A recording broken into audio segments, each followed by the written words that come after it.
Welcome back, guys, to part 3 of working on the Weed Eater bike. As you can see, I did jump the bike and I am currently whooping its ass. Yeah, this thing's quite a project, but today we will be removing this little bottom cover of the motor, see if we can inspect anything and see if there's any problems. Because honestly, I want to swap this motor and it's so easy. Already got the bracket and everything, so maybe we'll swap it if this is bad. Now, I will get to you guys once I get this cover off. I will say, I was a little interesting, and the gasket is messed up. Nice. At the end of the day, it's a 2-stroke, so it is durable, but honestly, that is a pretty clean motor if I do say so myself. So I think we're chilling. After inspecting that, I will get this cover back on and get back to you guys. All right, we got this cover back on. Next, let's inspect the spark plug. I think I put a fresh plug in it because I freaking fouled one. Yeah, as you can see, that is a brand new plug. Now that I think about it, yeah, never mind. So whenever I fouled the plug, I was grinding it on the ground to sand off this point right here. I was sticking it back in the motor. Made it home, but there may be an issue. All right, let's get to reassembling this little motor.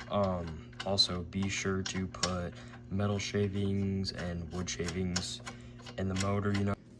Okay, these are very gummed up oily pieces that go to the carburetor.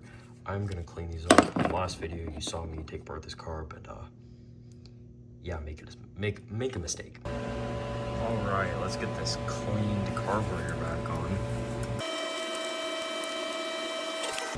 Yep, all right, let's torque this back. Yeah.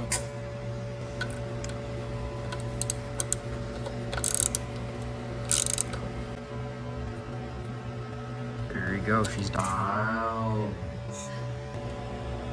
Check out that high performance air filter. Hell yeah. Okay, let's get that cap back on and she's set.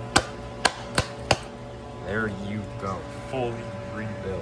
Let's get the thing that controls the spark back on. Okay.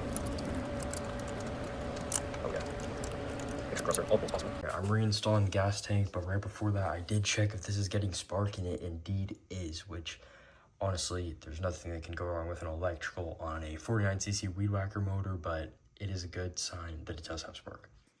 Since this is almost reassembled, let's tighten those bolts for the motor.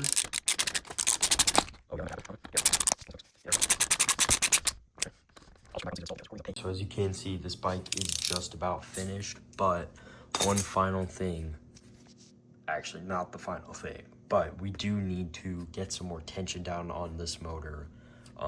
This socket does rub against the tire and it is not getting that much grip, so I'm going to try to move this motor down more and let some air out of the tires and see if that'll help. I will get back to you guys once I get this motor loosened.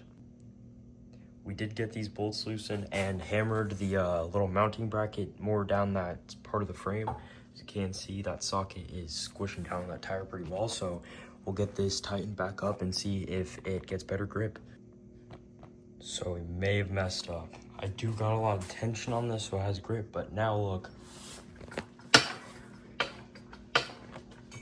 There is an issue. It is locked up, so we are going to try to figure out how to unlock this motor. I think we're going to start with loosening the motor again and then getting a socket on that nut down there and just trying to turn it over. If it messes up the motor, they're easy to come across, so I guess it is whatever. Okay guys, I may have realized something. This could have been a false alarm. So as you can see, this might not just be adjusted right. It might just be hitting on the magnet, because I did realize you are able to adjust it at a perfect point, and I did not do that when installing this, so I'm gonna readjust this and I'll get back to you guys. We did get that tensioned on and added another mounting bracket, definitely custom. We do have a problem though. There's too much tension, which is making the wheel back off. So I guess I'm gonna try to make it have a little bit less tension, but still grab.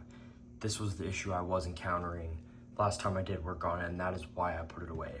But we are gonna try to figure this problem out and not give up. We did get that motor tensioned back up and this wheel back on, but I already can see it coming back off. So we will just figure out that problem later. Maybe end up buying tubes for the 26-inch wheels because yes, 24 inches is working out. But this is the reason why I did take apart the bike. I didn't take it apart just to take it apart. But we are rigging up a temporary throttle. So got around 5 zip ties. We need more, but hold her wide open, you know? There you go. These things we need dialed. Okay, this is where the video will be coming to an end. We did try to make an attempt to rig up a throttle with some zip ties and a spring, but as you can see, it did come disconnected right when I moved it. So that also is a fail. I need to do more research on how to get this throttle set up because it is a major problem for me right now. And we do need to still work on getting this tension for the motor so this socket is not slipping, but that will be in part 3. Part 3 might not be as long because there's less things we need to do because we've gotten a lot done in these 2 parts. Thank you guys for watching. Please like, please give feedback. I did get rid of that heating sound in the back of the videos. It's just a buzzing. It was the heater, so got that fixed. Thank you guys for watching. Comment, like, and subscribe, and I will see you guys in part 3. I did just think about it, and maybe we should name the bike Zippy, because look how many zip ties I went through. Alright, like I did say, this is the end of the video.